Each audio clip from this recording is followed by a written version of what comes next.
The human monster saunters into the zoo, cage doors clanging behind him like a death knell, alien eyes bugging out at the sight, arms thick like tree trunks, eyes dark and empty, a cruel smirk on his dry, chapped lips. Scars crisscross his pockmarked face, souvenirs of blood-soaked battlefields. His name was Jack Wilson, once a soldier, once a hero. Now just a tired, bitter man dragged by his friend to this tourist trap on some god-forsaken moon. The aliens point and babble, baring sharp teeth, claws twitching. Zorgon's tentacled freaks, the lot of them, same ones that tortured him for months in that POW hellhole. But he swallows the bile, shoves the horrible memories down. He's trying to change, trying to let go of the hate. Dr. Sarah, his bleeding heart buddy, thinks this will be good for him. Cathartic. He'd rather just shoot him all, watch their brains splatter. But here he is following her through exhibits of snarling beasts from 100 worlds. Human Jack is, that so-called monster, trotting to his captivity or final punishment. Maybe it's time to give the gawking aliens a real show they'll never forget. One that ends in blood, brains, and justice. Jack stomped through the zoo, clenching his jaw so hard his teeth hurt. Alien freaks gawked and babbled as he passed each enclosure. He stopped dead in his tracks when he reached the final exhibit. A human male paced back and forth inside like a caged animal. Matted brown hair hung over wild, darting eyes. Dirt smeared his pale skin. His white jumpsuit was torn and filthy. He slammed his fists on the glass wall, screaming wordlessly at the gathered Zorgons. They trilled excitedly, snapping pictures with eye stalks. "Tom," Jack whispered. "Tom Franks, that you, soldier?" The man's head whipped toward him, his chapped lips parted. "Jack? Jack Wilson?" His voice was hoarse, gravelly from disuse. "Jesus, Tom, it's really you. I thought you died on Zorg Prime. What the hell are you doing in this shithole?" Tom laughed, a harsh barking sound. He gestured at the enclosure, the eager aliens. "Ain't it obvious? I'm the main attraction, the scary human soldier." He pounded the glass, sending the Zorgons scuttling back. "You fucking roaches! I'll kill you all!" The aliens oohed and ahed, baring needle teeth in twisted grins. They shoved closer, eye stalks flicking between the two humans, recording the touching reunion for posterity. Rage boiled in Jack's gut. He whirled on a nearby Zorgon in a lab coat, Dr. Xylox according to its name tag. "What the fuck is this? Why are you keeping him here like some animal?" Dr. Xylox blinked slowly. "Please calm yourself, sir. This human specimen was legally acquired from Zorgon military salvage. His display is crucial for our zoo's educational mission to teach the galactic community about your species' unique psychology and behaviors." "Educational mission? This is fucking sick!" Jack slammed a fist against the glass. Tom flinched back instinctively. "You can't keep him here. He's a person, not a goddamn zoo animal." "I assure you the specimen is well cared for and—" Jack grabbed the curator by his coat, yanking him close until they were nose to snout. "I don't give a shit. You're going to let him out. Now." Dr. Xylox's eye stalks quivered. He held up his suction-cupped hands in a placating gesture. "Please release me. I understand you're upset, but the zoo is well within its legal rights to—" "Fuck your legal rights," Jack snarled. He shoved the curator back and turned to Tom. "Don't worry, buddy, I'm getting you out of there. These tentacled bastards aren't going to get away with this." Tom met his eyes, something like hope flickering across his gaunt face. He nodded slowly. Jack glared at the gawking aliens, teeth bared. "Enjoy the show, freaks. I'll be back, and there'll be hell to pay." He stalked out of the zoo, mind racing. He had to find a way to free Tom and expose this place, whatever it took. His friend was depending on him, and he wouldn't let him down. Not again. Jack paced the cramped motel room, mind churning. He had to get back into that zoo, gather hard evidence of the Zorgon's twisted operation. But how? Place had tighter security than a nun's knickers. He glanced at Sarah, perched on the bed and chewing her lip. "I need your help, Doc. You're good with computers, yeah? Hacking and shit." She frowned. "I mean, I know my way around a system, but this is crazy, Jack. We can't just break into an alien zoo." "The hell we can't." He grabbed her shoulders, forced her to meet his intense stare. They've got Tom locked up like an animal, and who knows how many others. We have to do this. Sarah sighed, shoulders slumping. Okay, I'm in. Let me see what I can do. Hours passed in a blur of frantic typing and muttered curses. Jack paced, chain-smoked, pounded shitty vending machine coffee. Finally, Sarah looked up from her laptop, triumphant gleam in her eyes. I'm in. We've got full access to the zoo's security cams and surveillance logs. Jack hurried to peer over her shoulder at the screen. Fuck yeah, Doc. Let's see what these scaly bastards are hiding. They huddled together, sifting through hours of grainy footage.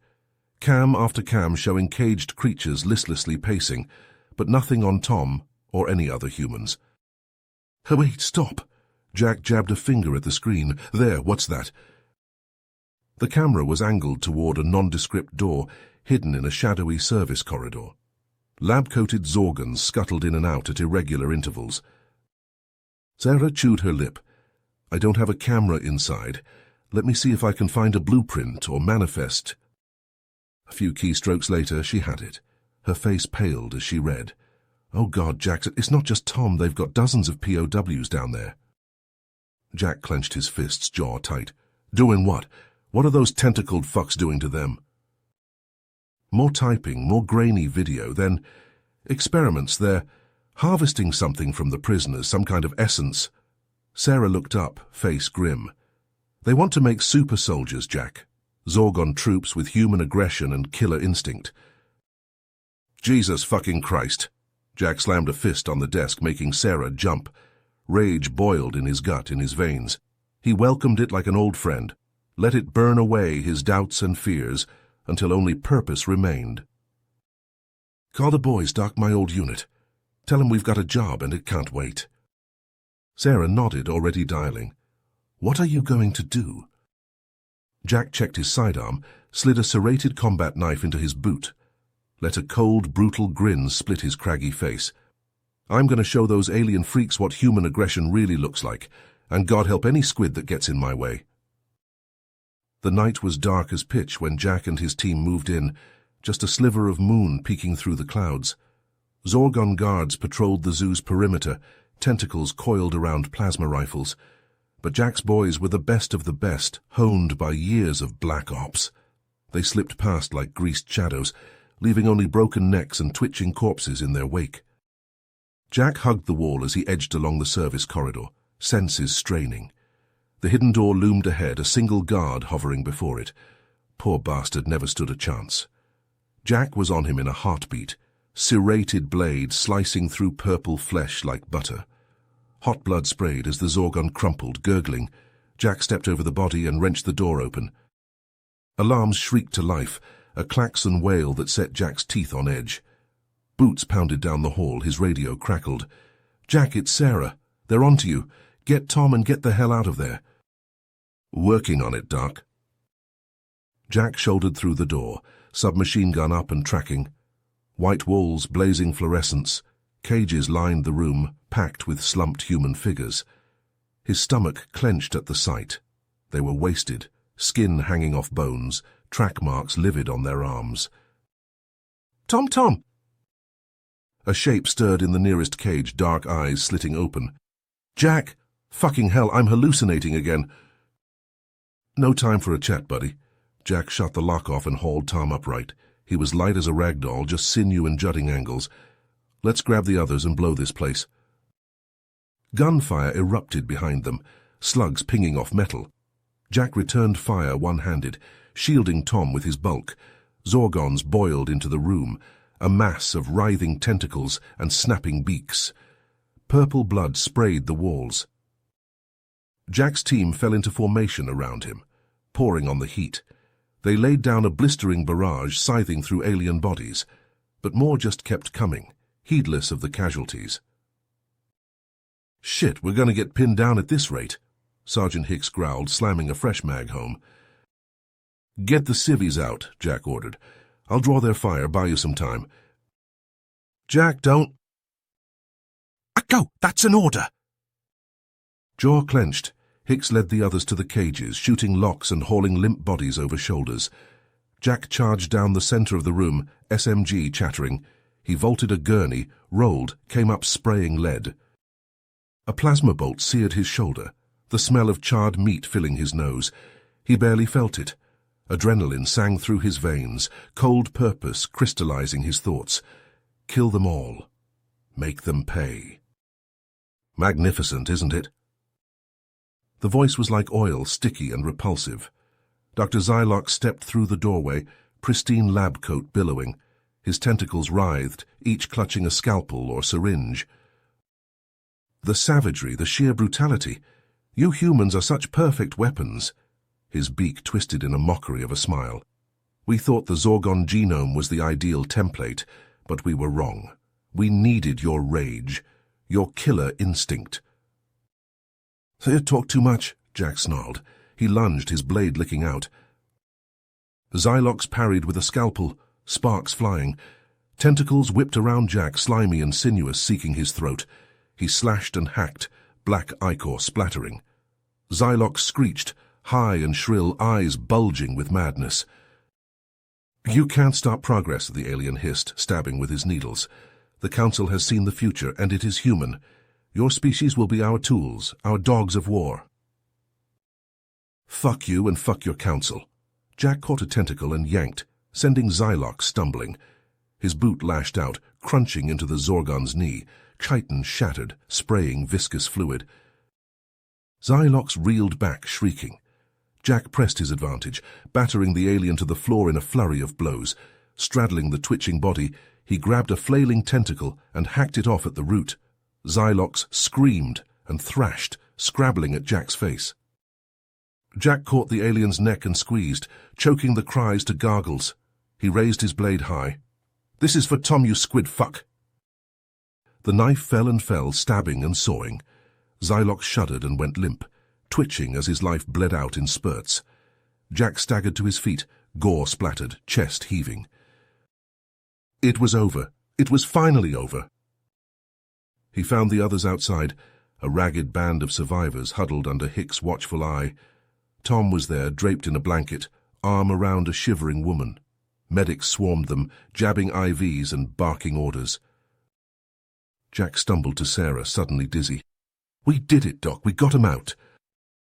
She caught him as he slumped, easing him to the ground. Easy there, hero. You're bleeding. Just a scratch. His head lolled, darkness nibbling at the edges of his vision. Zylox, he said, Council was in on it. Sarah's face hardened. I know sick fucks were working with the squids all along, but you stopped them, you exposed their plot. Gotta tell people... Jack slurred, eyelids fluttering. I will, I promise. The whole galaxy will know what happened here. She squeezed his hand.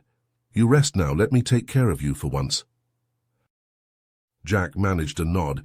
He was so tired, but the anger was gone now, drained away and leaving a strange peace. He'd saved his friend. He'd made a difference. Maybe that was enough. He let his eyes slip closed, surrendering to the darkness. There would be time to fight again later. For now he could rest, just for a little while. The fallout was immediate and explosive. News of the Zorgon experiment spread like wildfire, splashed across every holoscreen from Earth to the outer rim. Grainy footage of emaciated humans in cages, of Jack's bloody raid played on a sickening loop. There was no covering it up, no spin that could soften the blow. The galaxy had seen humanity's suffering laid bare, and it was horrified. The Galactic Council chambers erupted into chaos. Representatives from 100 worlds shouted over each other, tentacles waving and eye stalks bobbing in agitation. Some demanded answers, others justice. A few even called for war. This is an outrage, the Aldebaran delegate thundered, his blue scales rippling with anger. The Zorgons have violated every principle of sentient rights. They must be held accountable. Agreed, the Volpexi ambassador hissed, fur bristling. And what of this rogue faction within our own ranks? We must root out this corruption before it spreads further. In the end, the Council had no choice but to act. They launched a full-scale investigation, turning over every rock in the Zorgon government. Arrests were made, trials scheduled. The conspiracy unraveled like a cheap sweater, revealing a rot that went far deeper than anyone suspected. Through it all, Jack found himself at the center of a media firestorm. Reporters hounded him day and night, thrusting microphones in his face and begging for sound bites. They called him a hero, a champion of the oppressed. He wanted to tell them to fuck off. He was no hero, just a man trying to save his friend. But Sarah convinced him to use his newfound platform for good. "You have a voice now, Jack. People are listening. You can make a real difference." So he did. He spoke out against the Zorgans, against the rogue faction, against anyone who would treat humans as lesser beings. He met with alien leaders and activists, finding common ground in their shared desire for justice. Slowly but surely, he felt the old prejudices start to crumble, replaced by something like understanding. But even as the political gears turned, Jack never forgot his true purpose. He visited Tom every day in the hospital, watching as his friend slowly put the pieces of himself back together. It was a long road, full of setbacks and dark moments, but Jack was there for every step. "I don't know how you do it," Tom said one day, his voice still raspy from disuse. "Dealing with all those alien bigwigs, spouting off about unity and cooperation. I can barely look at a Zorgan without wanting to put a bullet between its eyes." Jack shrugged. "I'm not saying it's easy. I've got plenty of rage left in me, but holding on to it, letting it poison everything, that's what they want. The only way to beat them is to be better." Tom snorted. "Listen to you, going all Jedi Master on me. Next you'll be spouting off about the Force." Jack cracked a smile, the first genuine one in months. "Nah, that hokey religion ain't for me. I prefer a good blaster at my side." They both laughed, the sound rusty and unfamiliar but no less welcome. It felt good to joke again, to remember that there was still light in the universe. As the chuckles faded, Jack grew serious. "I meant what I said, though, about being better. We've seen the worst the galaxy has to offer. Now we have a chance to make it right. For us, for all the poor bastards who didn't make it out." "You really think we can, after everything that's happened?" Tom's voice was small, uncertain. "I have to believe it. Otherwise, what was the point of any of this?" Jack reached out, gripped Tom's shoulder. "We're in this together, buddy. To the end." Tom nodded, his jaw clenching with resolve. To the end. There was still so much work to be done, so many wounds to heal. But for the first time in a long time, Jack felt something like hope stirring in his chest. He had his friend back. He had a purpose. And he had a whole galaxy waiting to be changed. It was time to get started. You have reached the end of the story. If you enjoyed this story and want to support us, please leave a like and subscribe to our channel, and for every comment that says 88, I will heart every single one of them. Thank you for your time.